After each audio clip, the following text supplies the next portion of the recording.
इतना पढ़ो कि लोग तुम्हें पागल कहने लगे। गर्मी का मौसम, ना कोई पंखा, ना कूलर, ना एसी। पिछड़ा हुआ गांव जिसे शहर में 4 लोग भी नहीं जानते। सड़क इतनी कच्ची कि 4 कदम चलना भी मुश्किल हो। परिवार की हालत कुछ ऐसी कि साला खुदकुशी करने का मन करे। कमाने वाला एक पिता और उस छोटी सी कमाई पर पलने वाली 3 औलादें और माँ।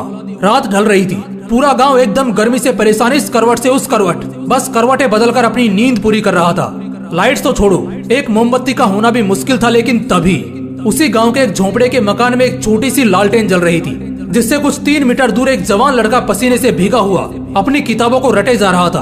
वो पसीने से पूरा भीग चुका था। ऐसा लग रहा था उसने पसीने से नहा लिया हो। लेकिन फिर भी उसको देखकर जरा सा भी ऐसा नहीं लग रहा था कि उसको गर्मी लग रही है या अंधेरा और पसीना उसे परेशान कर रहा है। वो बस पढ़ते जा रहा था। वो किताबों में कुछ इस कदर खोया था कि उसे बस पढ़ना ही समझ आ रहा था। उसे आग के गोले जैसी गर्मी और पसीने से कोई फर्क नहीं पड़ रहा था। रात के 12 बजे, फिर 1, फिर 2 और अब 3 बज चुके थे। ना जाने वो लड़का कब से पढ़ने बैठा था, लेकिन अब तक पढ़ रहा था। तभी अचानक पूरे कमरे में अंधेरा छा जाता है। एकदम से गुफ अंधेरा पूरे कमरे को अपनी चपेट में ले लेता है। दरअसल वो लालटेन अब बुझ चुकी थी। उस लड़के के मन में क्या चल रहा होगा उस वक्त, क्या आप बता सकते हो? उस वक्त उस लड़के के जुबान से जो बात निकली ना, कसम से मजा आ जाएगा। वो लड़का बोला, उफ यार, काश थोड़ा और पढ़ लेता। अब बताओ, क्या तुम में से कोई इतना पागल है पढ़ने को? उस लड़के को सब उस गांव में पागल कहते थे। गांव वालों से पता चला कि वो लड़का कब पढ़ने बैठता था, लेकिन कब तक पढ़ता रहेगा कोई नहीं बता सकता था।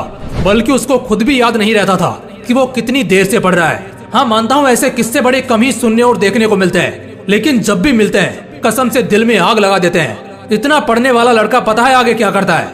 2012 बैच का यूपीएससी क्रैक करता है और एक बहुत ही बड़ा आदमी बनता है। जब इतनी आग हो सीने में, तभी तो मजा आएगा जीने में।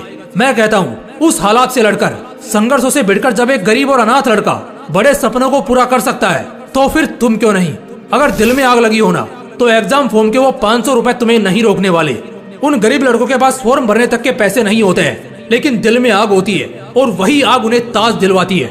पढ़ाई भागने के लिए नहीं बनी, पढ़ने के लिए बनी है। पढ़ाई करने के लिए बनी है। अगर 2 साल भी खुद को दे दिए ना, जहाँ तुम्हारे लिए दिन रात, सुबह शाम, अंधेरा उजाला कुछ मायने नहीं रखेगा।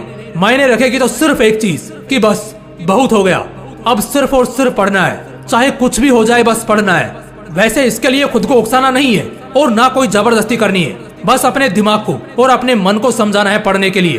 पढ़ना है तो सिर्फ इसलिए क्योंकि ये मेरा हक है, मेरा गर्व है। कल मेरा हथियार बनेगा और इसी से मेरा कल चमकेगा।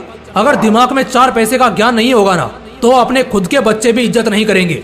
अगर आज पढ़ा नहीं तो कल खेत खलियान सब बिक जाएंगे और भूखे पेट जिंदगी काटना बहुत मुश्किल है। बार बार कह रहा हूँ, सब छोड़ दो, सब बातों को भुला दो। दिलो दिमाग में बस एक बात साफ रखो, अब मजा करना है पढ़ते वक्त। इतना पढ़ना है कि साला लोगों को लगने लगे कि कहीं पागल तो नहीं हो गया ये। तुम्हें ये तो मालूम ही है कि यही पागलपन वाली मेहनत ने लाखों घर बसाए हैं, लाखों जिंदगियां बनाई हैं, लाखों लोगों की किस्मत चमकाई है।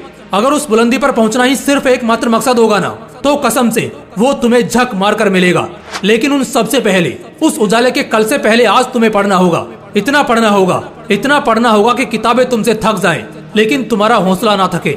मजा आने लगेगा यार। बस 2 से 5 दिन भी दिमाग लगाकर कुछ पढ़ लिया ना, तो फिर दुखी आत्मा या भटकती आत्मा नहीं रहोगे, बल्कि बवाल आदमी बनकर निकलोगे।